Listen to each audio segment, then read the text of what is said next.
Hey, folks, thanks again for coming tonight to another episode of Make It Make Sense. Tonight, again, my beautiful co-host is here, Kim, and she's going to be working this topic with me. And we also have a special guest coming on, but we're going to really try to talk about the truth about today's job market and how to get a job. So tonight's podcast, we're going to cut through the headlines and talk about what's really happening in today's workplace. If you've been applying to jobs for months with little response or wondering, if AI is replacing people or questioning why companies say they're hiring while candidates can't still seem to get interviews, you are definitely not alone. Kim, I know you have some folks in your house who are looking for jobs right now, and it's a tough market. I do. So today we're talking with someone who sits on the front lines of hiring every single day. Joining us is an executive recruiter and executive search professional, Maureen Pappas. She is the founder and CEO of Talent Strategies, based in the Mid-Atlantic, out of the DC area. She has spent decades helping companies hire leaders while also advising thousands of professionals on how to get a job and navigating their career transitions. I've personally seen Maureen in action, and she is phenomenal. She's one of the most knowledgeable people when it comes to this topic you're going to find anywhere. So without further ado, let's bring Maureen on, Katie, and we'll start separating fact from fiction about the 2026 job market. Maureen, hi, how are you? Great to see Jim, you. how you doing? Hi, Thanks Maureen. for the invite. Hi, Kim. I'm excited about tonight's conversation. Welcome. Something very passionate to my heart. Yes. Well, it's been basically most of your life, right? Yes, it has. How many years have you spent? Do we have to talk about that, Jim? Well, I didn't ask. Decades. Never ask Let's a say lady how decades. many years. Thank Well, you, Kim. I'm Thank you. 400 years old, so I don't know if you were around when I first started, but Many years. Seen So a lot of are we so all many ready? changes over the years. are we all ready to try to make sense out of this market and this Let's see what we how can to get a do. Can job we? right now? Yeah. All right, well, let's start with the simple question is what everybody's asking. If you watch the news, unemployment appears relatively stable. And if you talk to job seekers, many say it's the hardest market they've ever seen. So which one is true? I would say it's the hardest job market I've seen in a long time. And, it's interesting. I was looking at some stats the other day from the Bureau of Labor Statistics. And one of the stats that media publishes is the unemployment rate. And I made some reference. Those are workers without a job who have been out of work for 4 weeks.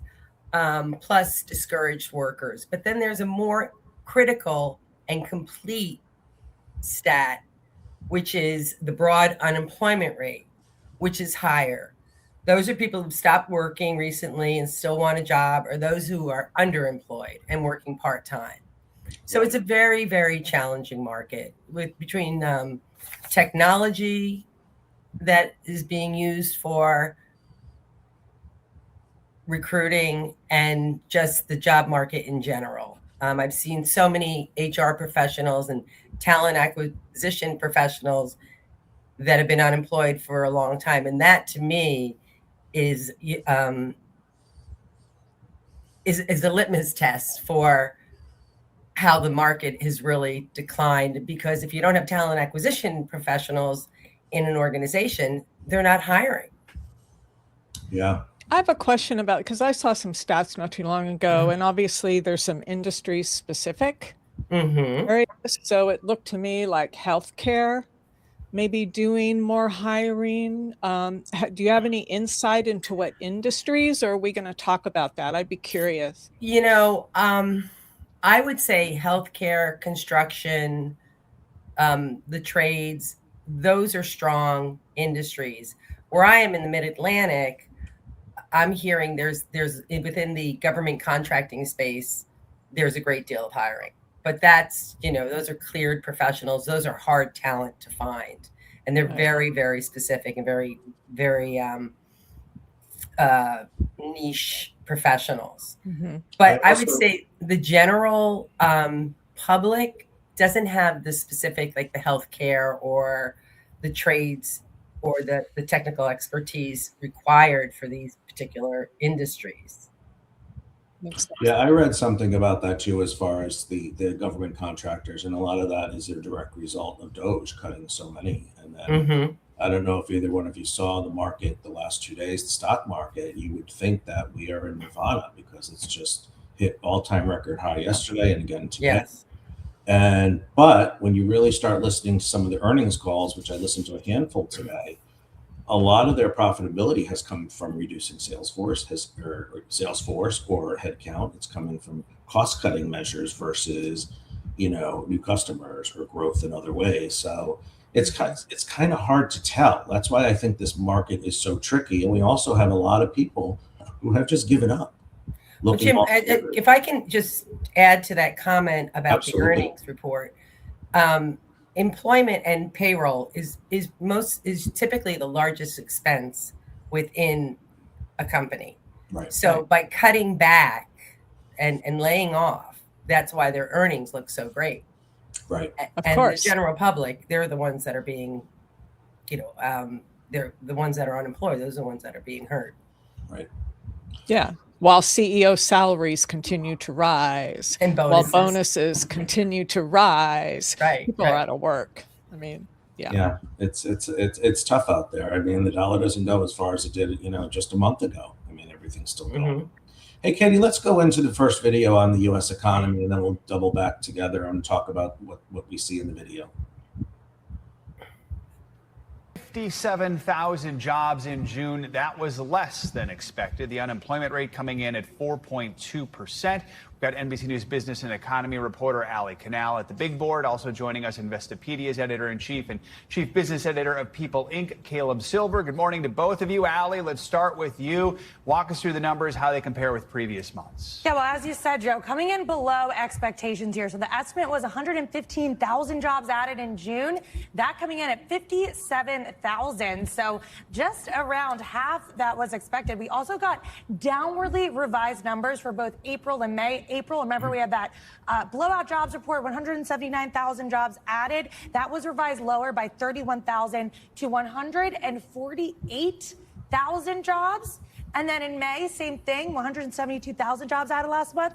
Not necessarily true. That was revised down by 43,000 jobs to 129,000 here. Now, the good news is that the unemployment rate did come in a touch below expectations here at 4.2%. So coming down a little bit. And that, honestly, is pretty low by historical standards here. You can see we had some choppiness. Right here is when you had that government shutdown. So a bit of lag in the data here. But 4.2% is pretty good. The issue, though, is that a lot of folks out there that are looking for jobs, they're having a difficult time finding one. It's what's been described by economists as low hire, low fire. And that's what makes this a tricky job market right now, Joe. All right, Caleb, let's bring you in here. Obviously, these numbers are surprising, below what was expected. What does this tell us about the economy right now? Especially because, I mean, like the World Cup's happening in all these cities across America. So we thought, well, we'd see a big boost there, too. Yeah. Ali will give you the sector breakdown in a second, but leisure and hospitality is where exactly we thought we would see those job gains because of the World Cup, because of a lot of summer events going on. But we actually saw steep job losses there. And Ali mentioned the unemployment rate of 4.2%. Yes, low, right near the Fed's target. But the labor force participation rate, only 61.5%. That is very low. It's not terribly low, but low by historical standards. Tells you more people are leaving the workforce than are actually entering. All right, so Ali, let's break it down by industry. Where are we seeing the biggest losses and the biggest gains? Well, as Caleb mentioned, the World Cup, there was a lot of jobs that were added to the leisure and hospitality sector last month. So there were some warning signs that this could be the start of a summer slowdown. So leisure and hospitality falling by 61,000 jobs there. Now, healthcare, that continues to be the sector that continuously adds jobs over and over again. We saw 22,000 jobs added here as the aging population really requires a need for these healthcare workers. Manufacturing, a pretty good barometer on the economy. Pretty much little change there, just around 3,000 jobs added. And we do know that the manufacturing sector has been expanding over the past few months. And then construction, we saw 11,000 jobs added. Typically seasonally, better weather. You have more infrastructure projects. You have more house building in the works there. Construction, also a good sector to watch as we continue to monitor that AI build out as well, Joe. So, Caleb, here's the challenge. you need to try and cool inflation, but then maybe you also want to try and boost the market, the job market. So if you're Kevin Warsh, who's rather tight-lipped these days, ahead of the next Federal Reserve meeting, which is in 27 days, 5 hours, and 20 minutes. I'm not counting, you're counting, but he's not worried about the jobs market. He told us as much yesterday at a speech in Portugal. He said it's inflation that we care about. And if you think, he said, that the Fed is comfortable with inflation north of 2.5%, you are very wrong about that. So the Fed is going to be focused on inflation. Right now, there is a 30% chance of a rate hike at that July 29th meeting. Roll the tape forward to September 16th, a 50% chance. We'll see if that sticks, given the upcoming inflation numbers and more jobs data to come in the next month. Allie, while we're talking about inflation, we also have to talk about wages. What are we seeing when it comes to wage growth? So coming in at expectations, 3.5%, but look at where inflation's at 4.2%. So once again, inflation that's eating into your paycheck. That's a trend we've been seeing over the past several months. Now, back in May, wage growth was 3.4%, so a little bit of an uptick there. We will see if this number can come down. We'll get fresh inflation data over the next couple of weeks. We do know that energy prices have fallen as there's been easing tensions between the U.S.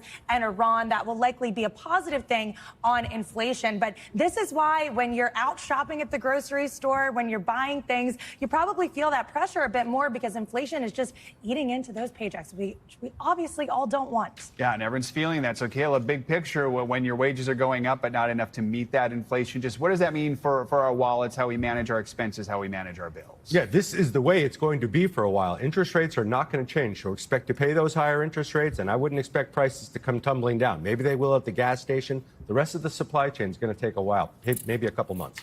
We thank you for watching, and remember, stay updated on breaking news and. All right, Katie. So what do you guys think? I mean, there's a lot. I mean, that's a little bit dated because we don't have the new numbers yet. They should be coming out. The new jobs numbers should come out, I believe, this week, but I could be wrong. It should come out this week. Yeah, and then the inflation numbers. The Fed is talking about raising rates. That we might not have a choice because inflation hasn't gone down. Although just over the last couple of days, with the announcement that the administration pulled back from Iran again, that affects. But I think that's just up and down. I think that's just a lot of hype. And I don't know how much. I think from what we saw in the stock market the last couple, I think people aren't paying attention anymore to that. They're just kind of going on their gut. But what many people are hearing about are layoffs and hiring freezes, and yet companies continue to post jobs. So what's really happening behind the scenes, Maureen? And I have a question. What are ghost jobs?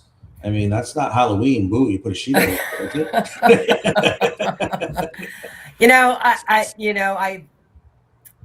It's not a practice that I do. No. I believe there's organizations are most likely trying to build their pipeline of talent. And, Gotcha. it's very frustrating for the candidate that's out there. I've read on LinkedIn about ghost jobs that really aren't real.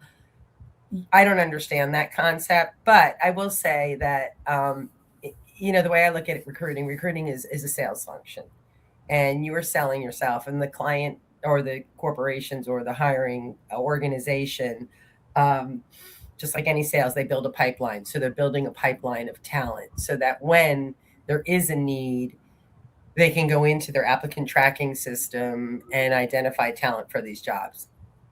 Do I like it? No. Is it a reality? I assume so. It's not something I have a great deal of knowledge about because it's not a practice that I. Yeah, and I've heard of it, and I think it's horrible because these folks are desperate finding a job, and they're wasting time applying for these jobs that don't exist. Oh, absolutely. And that just hits their self-esteem and everything else, why they're not getting callbacks or they're not getting anything. A lot of times it's not just a ghost job. They send the resumes in and they're ghosted. They don't know what's going on. Kim, what are your thoughts on that? Well, I mean, it's like I said, I have my son and his partner have both been without a job now for quite some time due to layoffs, and they're highly qualified. They're having a hard time. Yeah, even getting a resume responded to is very hard. And it's interesting when you look on LinkedIn, and I've looked at some of these jobs on there, you have hundreds and hundreds of applicants that are Sometimes vying. thousands. Yeah. Yeah. So it's like, holy cow. My other question, though, is we've kind of entered into this gig economy for a while, right? We have a lot of people doing gig work. And how do we account for those? And I know in the AI industry, there are a lot of kind of gig jobs around that. What do you see in that area? I'm curious. Specifically in AI, I feel like a gig job is a great opportunity. I started my career in temporary staffing, and so or contracting, which I think is a great way for someone to get into an organization, right, and being able to develop relationships, show their talent. And if they fit well, often there's an opportunity for full time. There was one woman that I've known in HR, and she was struggling getting a job. And I said, you know what, just do contract. And as soon as she started doing contract, another organization tapped her on the shoulder, and there she got a full-time opportunity. So, you're not going to build relationships staying at home and applying online. And you're not going to meet people. So get out there, get into a company, do a short term if that's all that's available.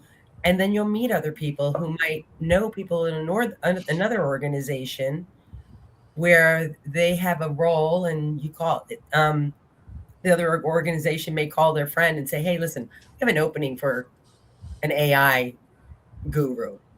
And excuse me. And that person that you're working for may say, hey, I know someone, Joe has been doing contract work for us. He's fabulous. Can I send you his way? And so that's the way things happen. That's all part of networking at the end of the day. Right. Which is still in vogue. And we're going to get into that in a little bit. But yeah, I think the gig stuff, I think that's great. And I think a lot of people are still doing gig work, even if they have a full-time job.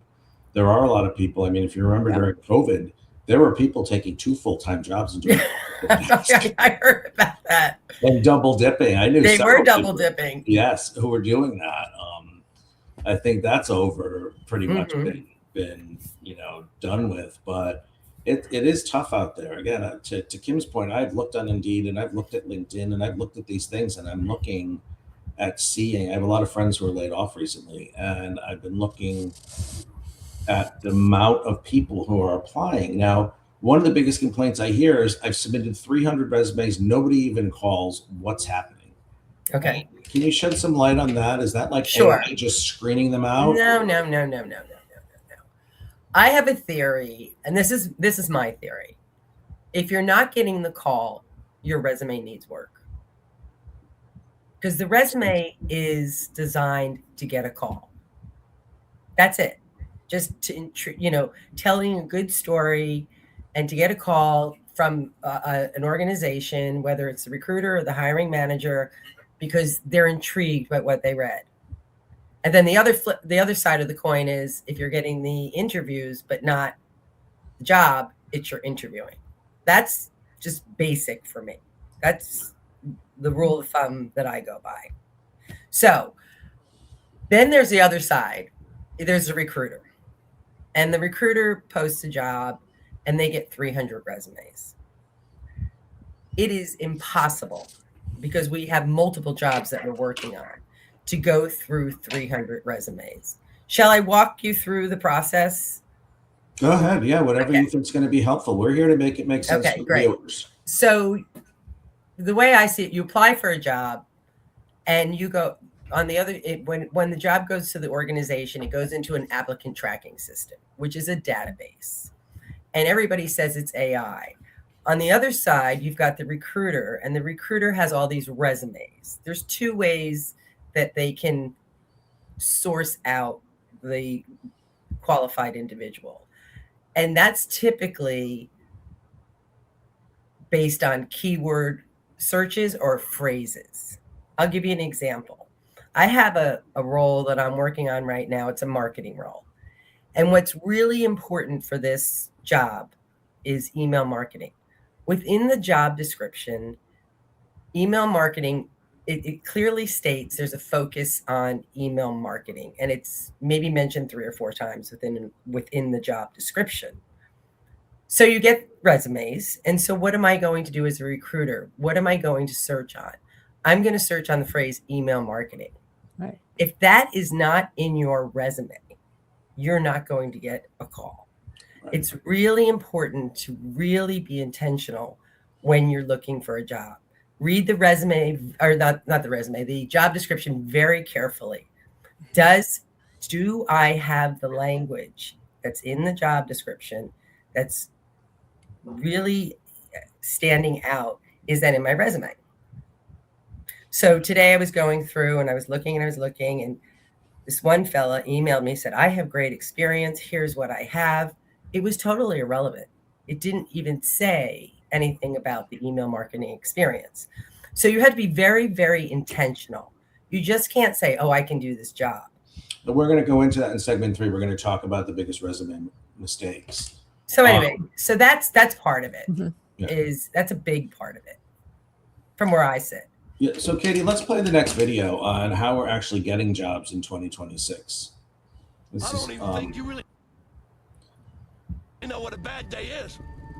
Girl, stop applying. That is not how we're getting a job in 2025. I got a new job last year, and if I had to do it over again, this is exactly what I would do. First, you're gonna get crystal clear on the exact job you want. What's the role, location, and even better if you know the industry. So something like account executive in tech in New York. Then you're gonna use LinkedIn, but you're not gonna apply yet. Search for that job you want and filter for your experience level. Then you're gonna find the most recent ones for every job that's a good fit for you, and you don't have to match every criteria. You're gonna find the hiring manager or someone who works there. I want you to message them. Do not be vague and ask to pick their brain. Introduce yourself, tell them why you're interested in the role at the company and why you're a perfect fit. Provide specific time slots. I hate it when people don't do this. Then I want you to set an alert for this job search on LinkedIn. Check this every week and set a goal for yourself to reach out to 10 new people every week. And I promise you this is better than cold applying. Yes, it feels like a lot to do, but at least you're not applying to 900 jobs.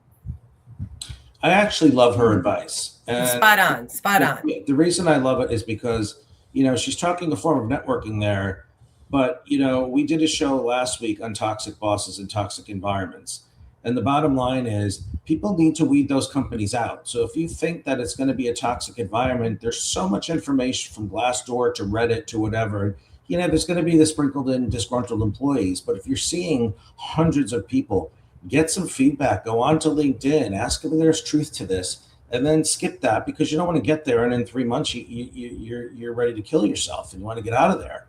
So I think she's spot on all of that. And I do think that, the applicant tracking systems, they are looking for that. Now, I'm assuming there's an easy way to drop in the job description and your resume for like kids just coming out of college or maybe looking for their second job and putting that into an AI platform and letting that help you do that kind of stuff, or no? Does that exist, Maureen, or can you see through that? You know what? AI is a tool, Jim. You've got to be very careful the way you use AI. I think what most people do is say, write me a resume that's relevant for this job. Okay, so let's just say the resume gets written and you send it in, just like that. No, you don't touch it. You just send it in. Then you get the call. Let's say you get the call. Can you really speak to that resume? No. So one of the tools that I suggest you do is you take your resume and you can put it into AI, and you take the job description and you put that into AI and you say, what is missing from my resume? Yeah. And if you do it from that standpoint, you may have the experience that's missing, or you may not have the experience that's missing. So, you don't want to apply to every job. No. Some people it's easy. Click and apply. You really have to be intentional. To get back to that video, she was very good at what she said. That's exactly the way I suggest people do. You have to read the job description. Going back to that again. On LinkedIn, sometimes it'll tell you who the poster is, the person that posted the job. Sometimes it'll say within the job description, this reports to the COO. This reports to the director of marketing. Then what you do is you go to the company and you look under the people and you do a search for the COO or the director of marketing. And you send them an email with a very short cover letter or whatever it is. I've applied for this job. I know you've gotten, given the amount of people applying, I thought it's best to contact you directly. Here's why I'm qualified.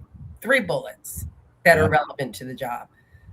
Attach your job, your resume, and once you get into the hands of a hiring manager and you get through all that noise, that's a really powerful way to apply for a job.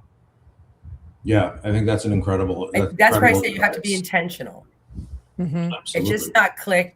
Oh, I applied for 100 jobs last week. Doesn't really matter.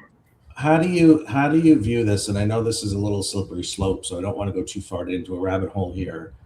But I know people will go on to that hiring manager's Facebook, and they'll go on to their LinkedIn, and they'll research their whole background, and they'll look at try to figure out what their personal life is about to see if they're even compatible working for that person, or if they have like minds, whether it's political or spiritual or whatever. Do you suggest they do that, or just stop at the professional piece? I would just go to LinkedIn. Maybe you're connected with somebody who's second or third connected, and you might want to call that person and say, hey, Jim, I see you're connected to Kim. There's a job that I'd like to apply for. How well do you know her? Right. Would you be comfortable getting my resume in her hands? Absolutely. It's that type of thing. And then look, where did they go to school? Where did they work before? Do you know people who have worked with them? Look at their posts. Mm-hmm. What do they seem to be interested in their posts? And I'm talking about LinkedIn. I mean, you have to have, in my opinion, to do a good job search, you have to have a strong resume, just a baseline resume that you will customize. And we can talk about that if you want to later. A strong LinkedIn profile. That's where recruiters hang out. And that's where they do searches often. There's a thing that LinkedIn has called LinkedIn Recruiter, where recruiters build projects and they pull from the population's profile based on the skills that you actually load onto your LinkedIn. And then you have to be able to interview well. So it's a whole other skill in itself. Yeah. And there's some great tools out there for that. We can do a whole show just on that. Exactly. Interviewing skills. How about some of these job descriptions that they're asking for everything in the kitchen sink? I mean, how much? For $20 an hour? Yeah. Exactly. and a master's degree. Yeah. But no joke. Like, I've seen jobs on there that they want, like, it's a pretty unique job, but they want, 10 years experience in that industry and blah, blah, blah, blah, blah, even for entry-level jobs. And it's like, well, who really has who's going to be able to ever live up to this job? I mean, there's so much in there. How much I find, like, some of the younger folks I'm talking to who are struggling finding jobs, they're getting discouraged by just reading the descriptions. Well, I don't have that. And they stop right there. Yeah, no, many people do. And I would say, you have to have enough of the experience. Really, what's important is qualifications. Mm-hmm. And years of experience can be negotiable. Can be vague. Yeah, that can be negotiable. And, you have to have the technical skills, I would say. Mm-hmm. And I would shy away from the years of experience. I've seen years of experience and I'm like, are you kidding me? There's nobody that has like 3 years of experience in this with what you're looking for. Right. And sometimes they're just written carelessly. Yeah. Because when I have a job that I'm recruiting for, I'll look at the job description and then I'll have a conversation and intake with the hiring manager. And sometimes it's very different. So, or there's some leeway, or you have to as a recruiter, you have to educate the hiring manager.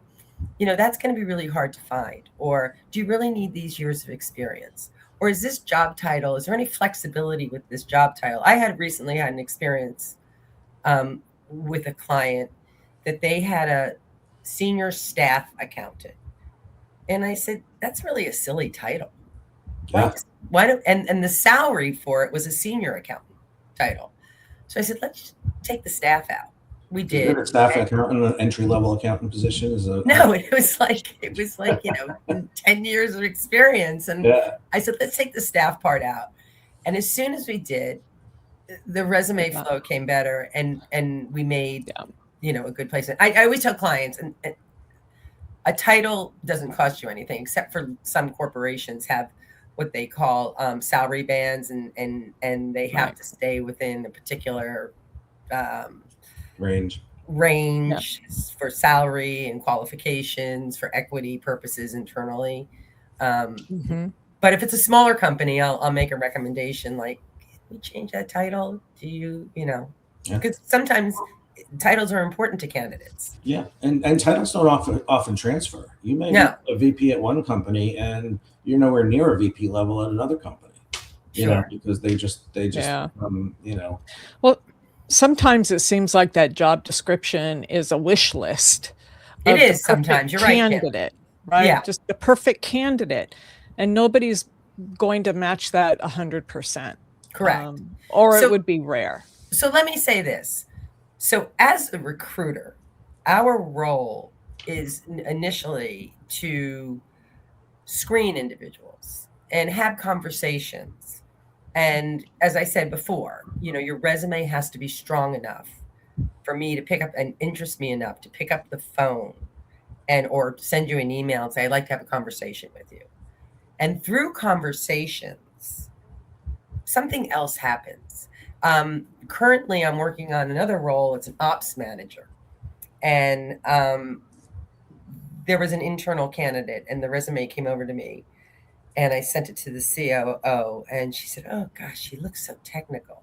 When I had the conversation with him, technical, yes, but also incredibly strategic, incredibly bright.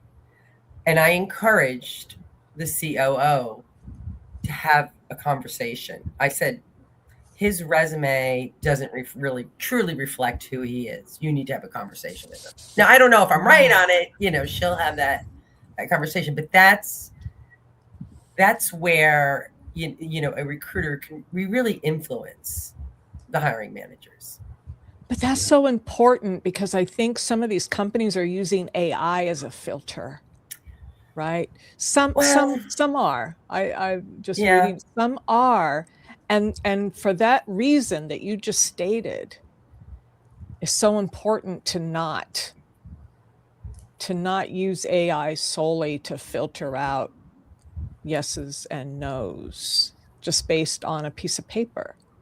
Well, that's the thing. Resume is one dimensional, I always say. Right. But in order for us to look at you, Kim, think about it. You get 300 resumes. I can't call every person, or of course not. We give a resume 5 to 10 seconds. Just a quick. I mean, if it's 4 pages long, that's in the no pile. I don't have the patience to read that. So in this case, the AI is really just sorting for keywords. Really. Well, that's what I do often, and many people that I know in the recruiting space. Now, other people could have other ways of how they identify them, but and I think there's some compliance where in some of the government contractors, eyes have to be on it all the time. So, but for ease for the recruiter, we look for key phrases. What's important? What does the hiring manager say they're looking for? And so once we get those resumes, does it tell a good story? Is this somebody? And then once we have the conversation with the individual, are we comfortable presenting that person to the hiring manager? Were they articulate? Were they confident? Could they explain their resume or their work experience? Would they fit in well with the culture? One of the questions I asked individuals, and it always amazes me, what are your top 3 priorities in your next job? And people can't answer. And that's like one of my closes. Yeah. They can't answer those questions. And they'll say, well, I want to work in. I said, no, really, what's important to you? Do you want to go home at 3 o'clock? Do you not want to work nights? I mean, do you want to be close to work? You have to be real and intentional because you want to fit in with the organization. You don't want to take a job just to take a job, and then 3 months later, it's a nightmare. And the folks coming out of college, they're just not prepared. I mean, No. They're not prepared for any of this. They have work-life combat. This would kill me because I'm just recently out of corporate America, and it would kill me that, people think that scrolling on their phone during work, that's work-life balance. No. You're here to work, and then you leave, and then you have your balance with your life. But they think, it's balanced throughout the day, all day, and you can do what you want. But I have a quick story, and this goes back decades. And I was on a panel, and it was actually in DC, and it was for Gallaudet University. And it was talking to the deaf community on how to apply for jobs. And there were like 5 of us, and I'll date myself. There was someone on the panel from AOL. There was a bunch of companies up there, as well as my company. I was in New York at the time. I was asked to do this. So they were saying everything politically correct. And at that time, this is pre a lot of the job boards. And well, the job boards were starting, but it was just different. And my advice was get a friend and their phone number to answer your phone and to do all that stuff, because when they see the TTY number or a recruiter who's just out of college looking through this stack of 5,000 resumes and they don't know what that is, they're going to put it aside just because they're not familiar with it. Not because they're trying to be discriminatory or anything like that. It's a speed to the lead almost. It's a speed to find the candidate. And if they don't see something, they don't know something, what that would be. I got a standing ovation for that because the folks and I've been talking from the panel too. They were just like, that's true, because just the simple change is like, if you needed accommodation, bring your own accommodation to the interview, but then you request it from the company when you get there, because that's the law. But I think, as much as people will go, that's okay. People will go to the low-hanging fruit. But I just wanted to throw that in. So what I hear you saying is the biggest resume mistakes are that you're not following the job description and you're just putting your experience in, but it's not fitting that job description, and you're not really tailoring it for every application. Correct. Okay. So, and that you really have to read the job description, not, oh, I can do this, because that's the only thing that we're looking at is your resume. You're not behind my back saying, well, Maureen, I know how to do this. You're not whispering in my ear. So you have to match it as much as you can. The other mistake that I see people, you want to talk about resumes, Jim? Yeah. Our next topic is AI, which we've kind of talked a lot about already, so we don't have to dive into that much more. But let's talk about resumes. So resumes. Start with the basics. A resume, and actually the federal government doesn't take resumes that are longer than 2 pages now, which I was surprised because they used to write novels. Really? Recent grads, 1 page. That's all you need. Anybody else that has a career, 10 years or has 3 to 4 jobs, 2 pages max. And people say, oh, I can't fit it all into 2 pages. You can. You can. You have, what you want to have is a bullet format, and the bullet has to show. You have to want to quantify and qualify. Many people write what I call a laundry list. I did this. I did this. I did this. But what I want to say is, I did this, and as a result. And, here was the problem. As a result, here's what happened. I call it PAR, problem, action, result. So at the end of each bullet, I say to people, so what? Is this impactful? Yeah. Does this really show not only that I know how to do something, but why I had to do something. And that's so what I love that, because a lot of these kids, like when they start telling you what, so what? What does that do for me? What does that do for this job? So what? That's great that you can do that, but. And then the other thing I feel, companies hire people to solve problems. Right. That's why they're hiring you. So they want to see that you're solution oriented. Right. So, the resume, I think, is incredibly important. So we do a baseline resume, then you look at a job description and the strategy that I mentioned before. If you want to put it into AI, but write your own, put into AI, put in the job description, what am I missing?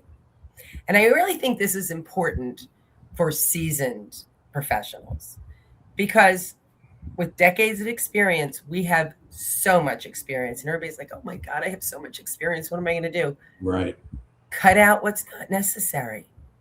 When you're looking at a job and they say, well, you don't have this. Well, yeah, I do. Well, then take out something that's irrelevant and put in that experience. And how do you do that with someone who's, like, say, in their 60s and they're looking for a job and they have, like you said, decades of experience and different roles at each one of those companies, and it could be a 6-page resume?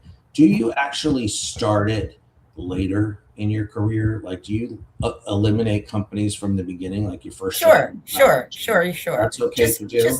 Just keep the relevant experience in. I used to sell food when I started, in my career. I worked for Marriott and I was a catering sales manager, and then I sold food for a manufacturer to restaurants. Oh, that's not funny. in my. That's not. I worked for Nabisco for 11 years, and it's so. We didn't work together though.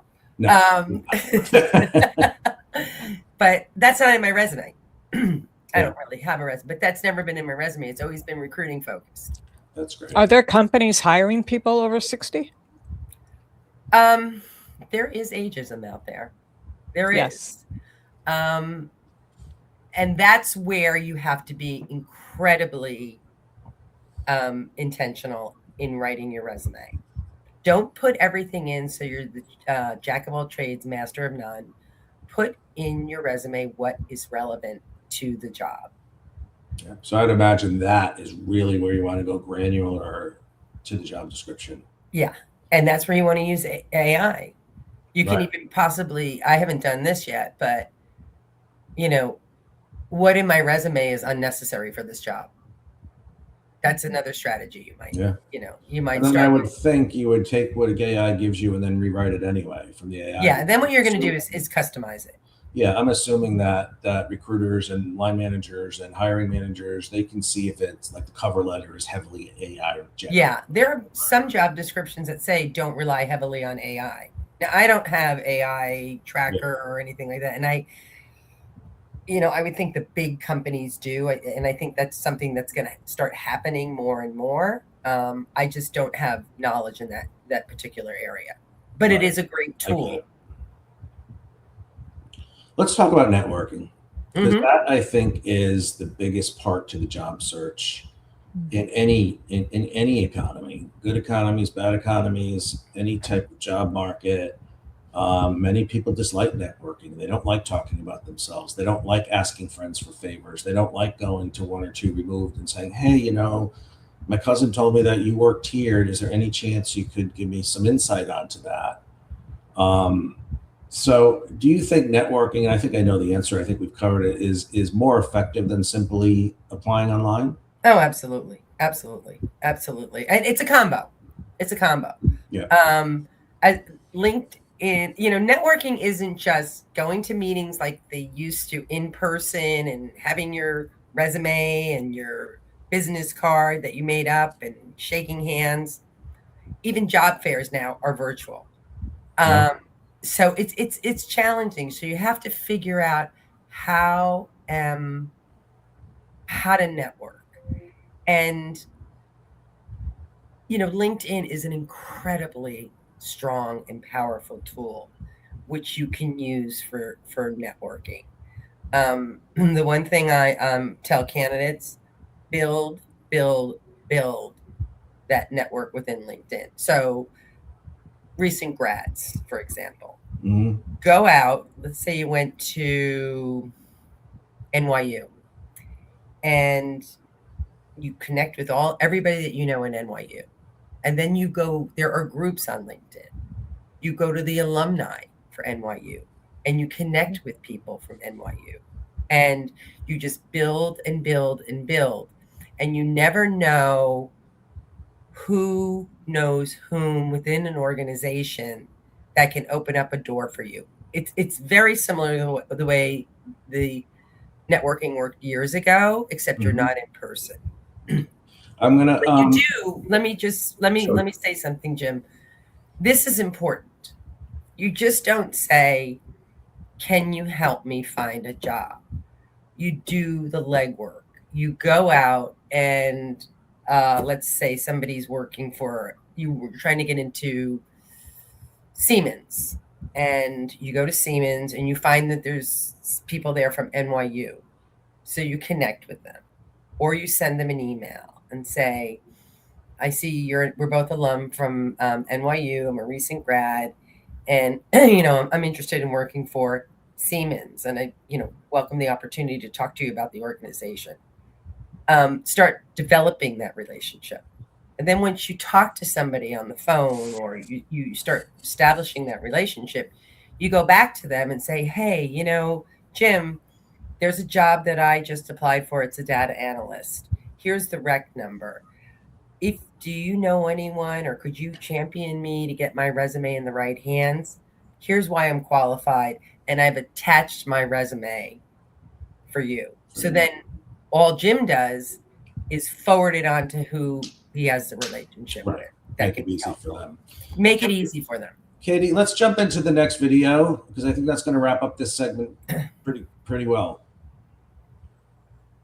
Hey, I've been out of work for about 3 months. I really would like to get a new job, and I was hoping that you could help me a little bit. So this is where you're starting off with just offering some context. Okay, I've been out of job for a couple of months. I need some kind of help. Second thing that we want to do is actually take responsibility and share with people what we've done. This is critical. I've applied to 400 jobs over the last 3 months. And I've also tried going to one job fair. But despite doing all of this work, I have not been able to find a job. So now you are signaling to this person that you are taking responsibility. So when I'm working as a psychiatrist and a patient comes into my office and they're like, Dr. K, I've been addicted to pornography for so long. I've tried this, I've tried this, I've tried this, I've tried this. Please, will you help me? I'm much more likely to say absolutely, because I can see that this person has put in a lot of effort. And we as human beings, we've evolved to help humans who are not lazy.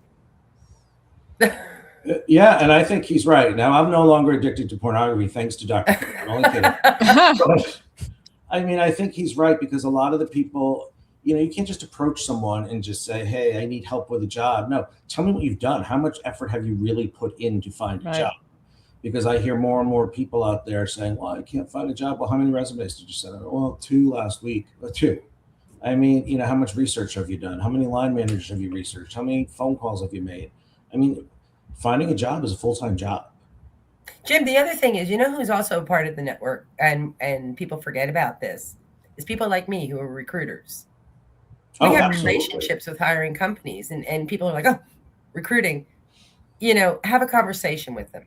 If they contact you, pick up the phone. Even if you're employed, pick up the phone. I'm not looking right now, but who knows? And start developing that relationship. Because one day I may tap you on the shoulder and say, I've got a really great opportunity. Yeah. And so, people sometimes are intimidated, maybe based on previous experiences, but if it's a good recruiter or search professional, you'll know. Well, a lot of times they're not educated either. They think that's just another cost to them. Oh, I'm going to have to pay that recruiter. Yeah. I'm going to, they don't get it. Like, they don't understand how the industry, and they have all these preconceived notions from, quick TikToks and whatever else they're seeing and talking about the younger generation. So what do you think employers really want when companies hire today? What qualities separate great candidates from everyone else? Or soft Go ahead. That's a big question, Jim. Yeah, it is. Part 2. Depends. Right.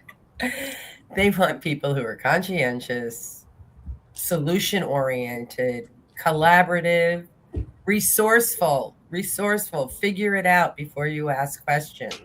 Self-sufficient. Show up, you know. I just think they want solid citizens, you know, no drama.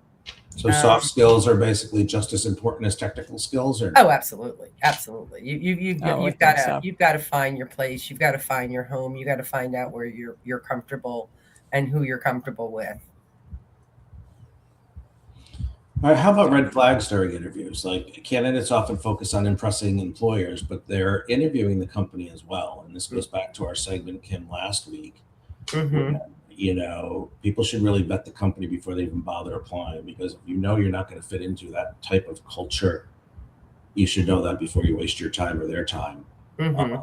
And typically, like, most toxic companies are just hiring everybody because they usually have a really, really high rate of turnover. Mm-hmm. So what do you think they should do during the interview process? You know, what should job seekers watch for during the interview process? Well, I think some of the questioning, you know, you should be interviewing the company as well, or the hiring manager as well. Like, one of the questions you might want to ask is, you know, why is this role open? Yeah. And how long has it been open? I mean, that's very telling. When an organization takes 6 months to fill a job, they don't make decisions, you know, and it depends upon the level of the job. You know, a C-suite or a VP or that a C-suite could take 6 months. But, you know, if it's a middle manager or entry level and it's been open for, you know, 3 months, that's crazy. Well, turnover rate is important too. Yeah, but you can't really ask that, Kim, on a, you know, what's your turnover rate? No, I understand, but you can find it. Yeah. You Yeah. can find turnover rates. You can find employee satisfaction surveys. You can find, I think the point is just do it like Jim talked about earlier. We talked about last week, doing the research. Doing on the company research as well. Yeah. And finding out who's been there before. Jim, you referenced Glassdoor. You know, sometimes people go to Glassdoor just to dump on companies, and you really don't know what's going on inside. You want to find somebody who's worked for it, who knows in the marketplace, or somebody who's previously worked for an organization. And it may not be the organization, it might be the manager. It could be the person that you're reporting to. That's a nightmare. And you talked about that in the toxic episode before. So I just, you know, that would be something, Kim, that I would suggest go to AI. And, you know, that's where AI can be helpful in a tool. Right. What questions should I ask to really find out about the culture of an organization when I'm going through an interview? But I, you know, and also the hiring process is also very important. You know, what does onboarding look like? That could be a good question for you. You know, what kind of training do they provide? What's the expectation in 30, 60, 90 for this role? 30, 60, 90 days for this role. See how they can answer, and see how they answer those questions. And then, you know, what's important to you? And say, this isn't, you can even say, this is what's important to me when I'm joining an organization. But I think today, in today's economy, it's so hard. People just, they have to keep the lights on. So they're kind of, candidates are in a bad way sometimes, because they have to keep the lights on, and they don't think about that. They think about the paycheck. Right. Now, how about folks who are over 50 or in their 60s and they're looking? Any specific advice you would give them? I know you said cut the resume down, but any other? Yeah, cut the resume down. And again, what about dates for education and things like that? I leave the dates off. Leave the dates off. Yeah, okay. Interesting. Yeah. Leave the dates off for education. I feel like you have to be very specific. People who have years of experience, it's so broad that it gets lost. You know, when you're reading it, it's like, oh, they get this, they get that. Don't put it all in. Just keep it simple to the role you're applying for. Would you leave off actual dates too, or no? No. Dates of employment? No, I wouldn't. No. Okay. I wouldn't recommend that. Any other recommendations, Kim? You've hired folks along your career. Any recommendations that I've hired a lot of folks, but I think things have changed. A lot. You know, Sorry.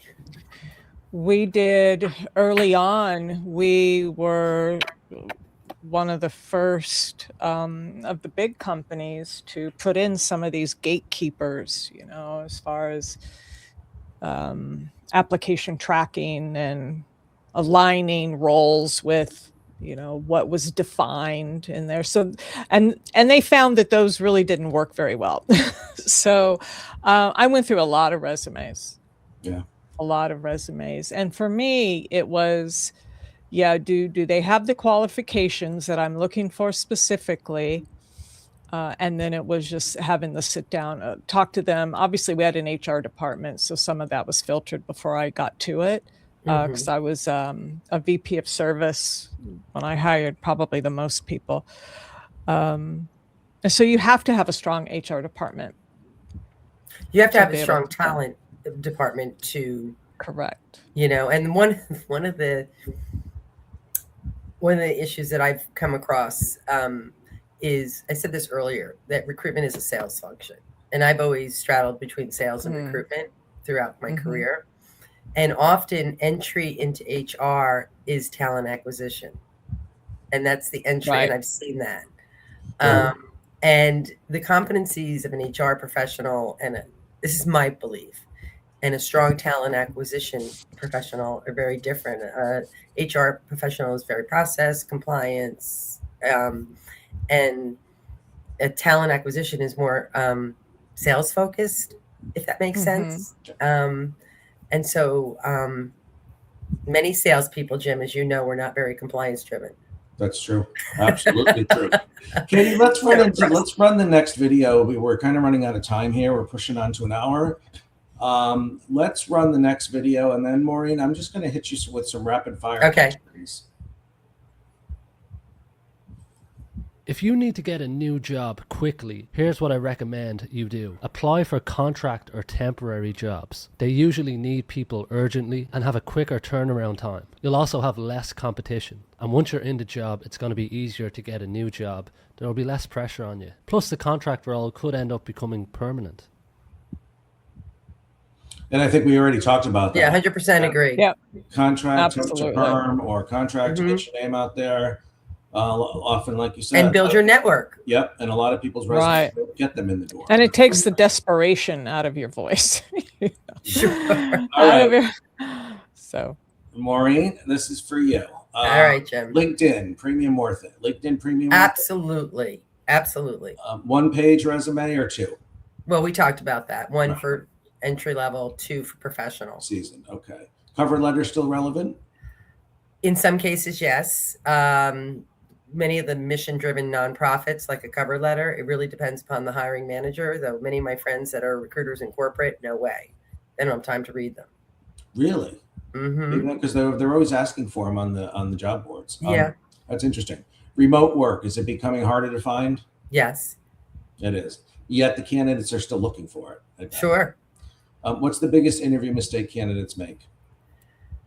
Not being prepared and not answering the questions. Yeah. And then one more thing, send a thank you note. You really makes you stand out. Okay. And an email is fine. Absolutely. Definitely. And then finally, what's the biggest hiring mistake companies make? Not listening to the recruiters? No. Ask the interviewer is talking the entire time and not really listening to the answers. But I think you're spot on the other one, though, that one. often the talent team isn't aligned with the line manager, and they're looking for two different things, which makes your job harder in a lot of ways. Yeah. And if someone extending they put recruiting on a back burner, and they can not responding quick enough, and then they lose good talent. What would you say to someone who's been unemployed for 6 months and they've been putting in diligent effort out there looking for a job and they're losing confidence and they don't know what to do? What would you? Well, you have to keep at it. Gave some tricks today and some tips on how to be more effective in a job search. You certainly did. Try some of that. Build your network. Just keep at it. People after a year are getting, any kind of group or networking you can do is a positive. Right. Now, what is the one thing every job seeker should start doing today that will improve their chances landing their next opportunity? Kim, that one's for you. I want to see if you were listening. I'm listening. Well, the resume is the most important, as Maureen said. I would pick a different answer. Maureen, I want to hear what's your answer, Maureen? I think, networking. Yeah, that was my answer. What is the one thing every job seeker should start doing today? And you probably didn't hear the question. Yeah. And really, and embracing LinkedIn. I think it's very strong. But before you're networking, while you're networking, don't you have to have your resume ready? Yeah. Mm-hmm. So, guys, to do a good job search, you have to a strong resume and a strong LinkedIn profile. Yeah. I mean, I often go from resume to LinkedIn. Yeah. Just to see what it's all about. I mean, I've actually caught people who weren't the same from LinkedIn. That's another story. Right. Well, that's interesting. All right. So I'm going to advise everybody, please take a look at our episode from last week, too. It kind of goes hand in hand with this episode with toxic bosses and companies and what to look for. Maureen, I really want to thank you. Maureen Pappas from Talent Strategies. Katie, you want to put her information up? Please reach out to her with any questions you have about searching for a job, or if you're looking for a top-notch recruiter or someone from her team to help you. Maureen is, as I said, I feel one of the best in the business. And I am proud to have had her on here tonight and highlight her and her services. So thanks for the invite. What I'm going to sum up with is I really don't think job searching has changed. Just the technology where we see the jobs, just the expectation of people have changed, but the networking and the spot on resume and the dissection of the job, that's how it was when I got out of school many decades ago. Am I correct in saying that? Yes, but I think technology, the volume is really different now. Well, that's true. Right.